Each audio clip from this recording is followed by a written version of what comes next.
नमस्कार, आप देख रहे हैं मेरा YouTube चैनल और मैं हूं आपके साथ आपका दोस्त साकेत गर्ग।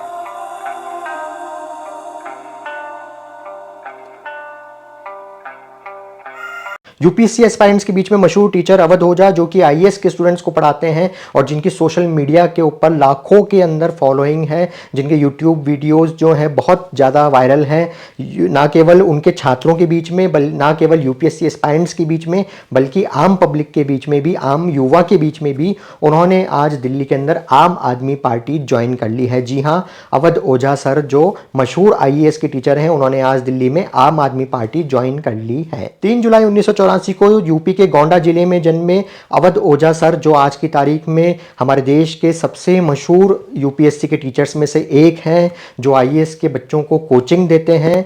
उनके पॉलिटिकल एस्पिरेशंस यानी उनकी पॉलिटिकल महत्वाकांक्षाएं हम बहुत टाइम से देखते हुए आ रहे हैं, उनके वीडियोस में भी, उनके बयानों में भी। तो आज उन्होंने जो है दिल्ली के अंदर आम आदमी पार्टी ज्वाइन कर ली है। आम आदमी पार्टी के नेशनल कन्वेनर और दिल्ली के पूर्व मुख्यमंत्री अरविंद केजरीवाल और पूर्व उप मुख्यमंत्री मनीष सिसोदिया की मौजूदगी में आज दिल्ली के अंदर अवध ओझा ने आम आदमी पार्टी ज्वाइन की है। और इस बात की पुष्टि आम आदमी पार्टी ने अपने ट्विटर हैंडल के ऊपर एक पोस्ट कर की है और साथ ही अवध ओझा का भी एक बयान इसके मामले में सामने आया है। यहाँ पर बता दूं कि आम आदमी पार्टी ज्वाइन करने से पहले भी अवध ओझा के बीजेपी और कांग्रेस ज्वाइन करने की बातें मीडिया में सामने आ चुकी है। बताया जाता है कि हमारे देश में मई में हुए लोकसभा चुनाव के अंदर भी अवध ओझा ने बीजेपी ज्वाइन करने की कोशिश की थी और उन्होंने बीजेपी से प्रयागराज से, यूपी के प्रयागराज से टिकट मांगा था, मगर बीजेपी ने उन्हें प्रयागराज से टिकट नहीं देकर उन्हें कैसरगंज से चुनाव लड़ने के लिए कहा था, जिसके लिए अवध ओझा ने मना कर दिया था। उसके बाद में कई मीडिया रिपोर्ट्स ये भी दावा करती हैं कि उन्होंने कांग्रेस से भी टिकट मांगा था लोकसभा चुनाव के अंदर और वो चाहती थी कि कांग्रेस उन्हें अमेठी सीट से टिकट दे, मगर उनकी जगह जो है किशोरी लाल को वहां टिकट दिया गया स्मृति ईरानी के सामने और किशोरी लाल उस सीट पर विजयी हुए।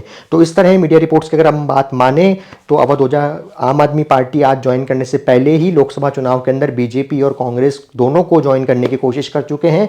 दोनों के ही थ्रू वो लोकसभा का चुनाव लड़ने की कोशिश कर चुके हैं। अवध ओझा के आज आम आदमी पार्टी ज्वाइन करने के पीछे बताया जा रहा है कि हो सकता है वे अगले साल यानी फरवरी 2025 के अंदर होने वाले दिल्ली विधानसभा चुनाव के अंदर आम आदमी पार्टी के टिकट के ऊपर दिल्ली से विधानसभा का चुनाव लड़ सकते हैं। 3 जुलाई 1984 को यूपी के गोंडा जिले में श्री माता प्रसाद जी ओझा के घर पर अवध ओझा का जन्म हुआ था। उनके पिताजी पोस्ट मास्टर रहे हैं, वहीं उनकी माताजी वकील रही हैं। अगर हम मीडिया रिपोर्ट्स की बात माने तो बताया जाता है कि उनके पिताजी के पास में 10 एकड़ जमीन थी, जिसमें से 5 एकड़ जमीन उनके पिताजी ने अवध ओझा जी की माताजी को वकील बनाने के लिए बेच दी थी। उनकी माताजी वकील बनी थी और उसके बाद में जब अवध ओझा को आईएएस की तैयारी करनी थी, यूपीएससी की तैयारी करनी थी, तो बताया जाता है कि उनके पिताजी ने बाकी बची हुई 5 एकड़ जमीन भी बेच दी थी, जिसके कारण अवध ओझा जो है आईएएस की कोचिंग ले पाए, आईएएस की तैयारी कर पाए। यहाँ पर बता दूं कि अवध ओझा ने अपना प्रीलिम्स क्लियर कर लिया था, मगर वो मेंस में फेल हो गए, जिसके बाद में वे प्रयागराज के अंदर ही बच्चों को हिस्ट्री पढ़ाने लग गए और धीरे धीरे उनके करियर का ग्राफ इतना आगे बढ़ा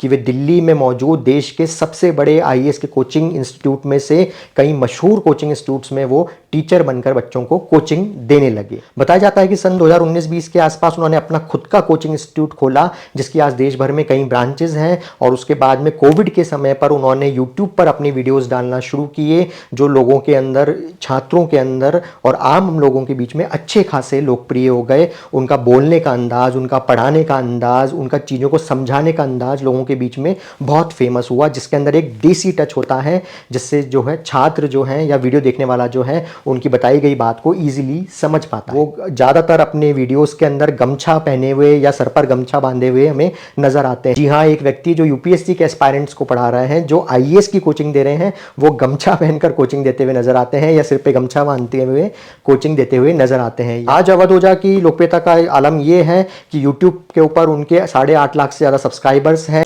अगर आप भी सोशल मीडिया को करीब से देखते हैं तो हो सकता है आपने भी अवध ओझा का कोई ना कोई वीडियो ज़रूर देखा होगा।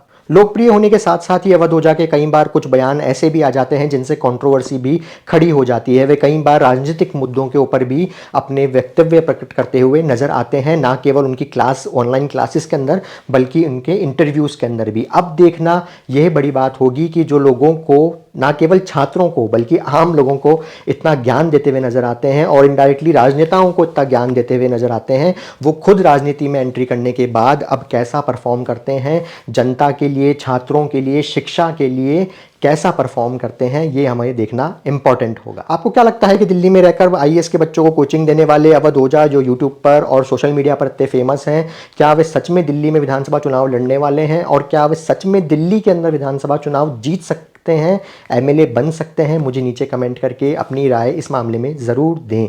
और आप साथ में ये भी बताएं कि जब वो बीजेपी से टिकट मांग रहे थे और बताया जाता है कि कांग्रेस से टिकट मांग रहे थे, वो भी लोकसभा का सांसद का, तो क्या आम आदमी पार्टी से एमएलए का टिकट पर चुनाव लड़ना उनके लिए सही है? ये भी मुझे नीचे कमेंट करके ज़रूर बताएं। मैं आशा करता हूँ ये छोटा सा वीडियो आपको पसंद आया होगा। यदि पसंद आया है तो इस वीडियो को लाइक करना ना भूलें, और साथ में अगर आपने अभी तक मेरे चैनल को सब्सक्राइब नहीं किया है तो नीचे सब्सक्राइब का बटन दबाकर मेरे चैनल को सब्सक्राइब करना ना भूलें।